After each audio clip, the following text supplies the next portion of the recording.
Awesome. Thank you guys so much for visiting the Ellie Schiller Homosassa Wildlife State Park.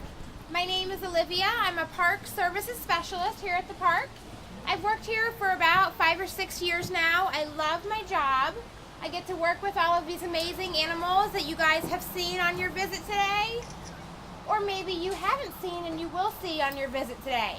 So before I do get started with the program talking about the manatees, I do have just a couple public service announcements, as I like to call them, and ask you guys a couple of questions.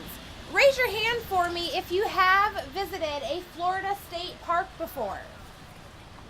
Awesome. Keep your hand in the air if that park was this park. Awesome. We have 173 beautiful Florida state parks, trails, and preserves to offer for your enjoyment and your outdoor recreation. So our parks differ. They're all extremely different. We obviously cater to animals that cannot make it out in the wild, but there's parks out there that cater to canoeing, kayaking, camping, historical battlefields, forts, you name it, there's a park that caters to it. So we highly recommend getting out and visiting as many Florida state parks as you possibly can. Our park is 1.25 miles in length. If you guys walk our park 1, 2, 3 times, you're going to be walking 1, 2, 3+ miles in some cases. Normally, I'd be saying it's Florida and it's hot and it's humid, but I'm a little chilly today, so I'm not going to say that. Who's hot? There's a lot of Jersey people out there today, so I'm sure you guys are a little warm. So whether it's 5 degrees out or 105 degrees out, you can still get dehydrated. So if you walk 2 or 3 miles, you need to drink lots and lots and lots of water. Take a sip of water every 15 minutes, whether you're thirsty or not. You want to avoid dehydration before it has a chance to creep in on you. We are a non-smoking park. We ask that if anyone does feel that urge, we have a smoking station right outside the west entrance where you got off the boat or the tram or entered the park.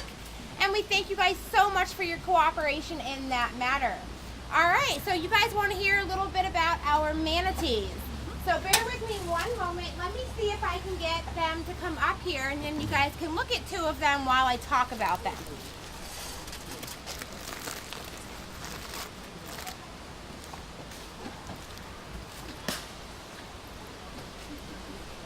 Right now they're in that big square, so I just threw that head in, and usually here they come. So you'll see them, they make those really wide turns, and you're going to see them come swimming in at like 0.5 mile per hour. It's not a very fast pace. So if you're in a rush to watch them eat, you're going to be waiting a minute because they're not very fast animals when they swim, and here they come.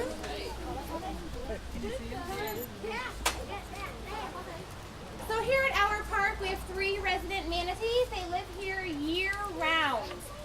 Right now, we only have 2 of our girls showcased in the head spring. Our 3rd manatee is on the opposite side by herself right now. We're just monitoring her eating with the switch back out into the main spring. She's been being a little bit bullied, so we just want to make sure that she's getting the proper nutrition that she needs before she's put back in with those girls.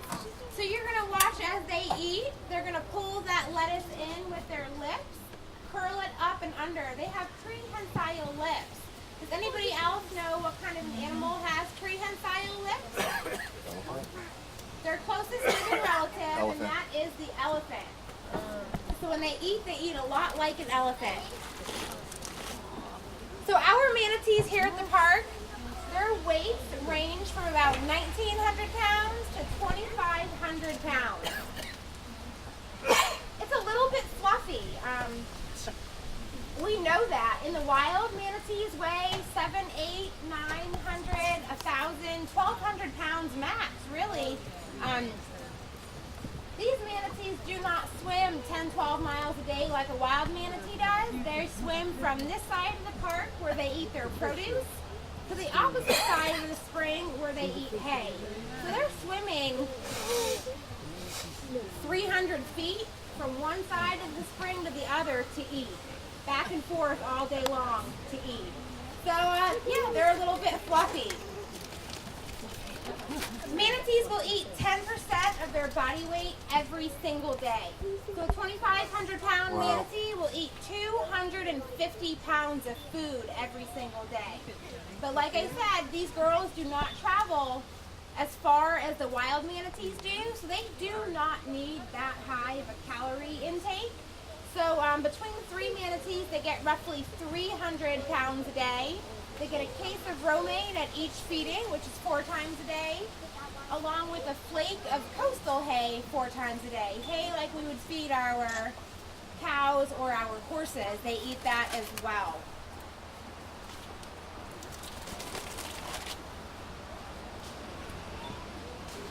So now they're going to start fighting over those few little leftover scraps that are in there. If you look at the manatee on the right, she has some red on her nose, rust. She was probably eating algae off of a gate or a bar somewhere.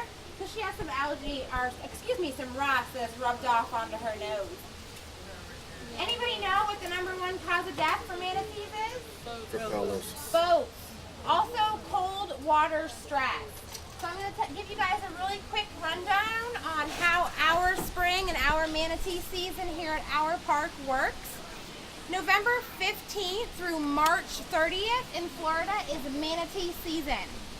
So manatees need water 68 degrees and above in order to survive. They can get hypothermia just like we can at water below 68 degrees. During the winter months, the Gulf of Mexico water gets a lot lower than 68 degrees. So those manatees need somewhere to go during those very cold winter nights. Yes, we have very cold winter nights here in Florida. Yes, we do. According to us Floridians, thank Yes. you. So during the winter months, our 3 resident manatees are secured on the opposite side of the park. They have a fenced-in paddock area, along with an in-ground pool, which we have the ability to heat and bring that water temperature up to 73, 74, 75, even 76 degrees for those girls. And then we have some gates that separate the park and the river. We open those gates, and the wild manatees get to come in and survive throughout those winter months in our spring. They like spring water, and they like warm water runoffs, like power plants. You'll see a lot of manatees around power plants where they have that warm water runoff. So they usually will start coming in the park 4 or 5 o'clock at night when those temperatures start dropping. They'll stay throughout those cold Florida nights that we do have. And then in the morning, once the sun comes back up, 8, 9, 10 o'clock in the morning, they go back out to the river to feed and then come back in at night to sleep throughout the night in that warm water. So manatee season just ended April 1st. We kicked out those wild manatees, closed the gates, and let our wild manatees, our captive manatees, back out into the head spring. So that's where they will continue to stay throughout our summer season, and then November 15th, the whole process will start back over from scratch. What I'm going to do at this point, I'll get off the mic and you guys can go right on over and watch the feeding. The feeding will be on the opposite side on the underwater observatory. You can see as soon as they were done here with this food, they were done with me. And now they're going over there where they know the food's going to be. Those internal clocks are ticking in. Your next program is going to be a 2:30 wildlife encounter program, followed by a 3:30 manatee program. The 3:30 manatee program will be the last program of the day.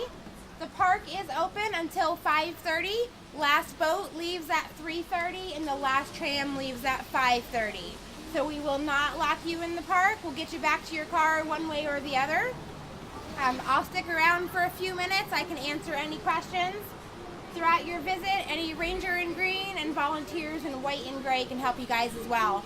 Thank you so much for visiting and supporting your Florida State Parks. Have a great day and go watch that feeding. Thank you, Olivia. You're welcome. Now, before we were here many years ago, this wasn't here, and the lady said in the spring. Got any questions for her? Many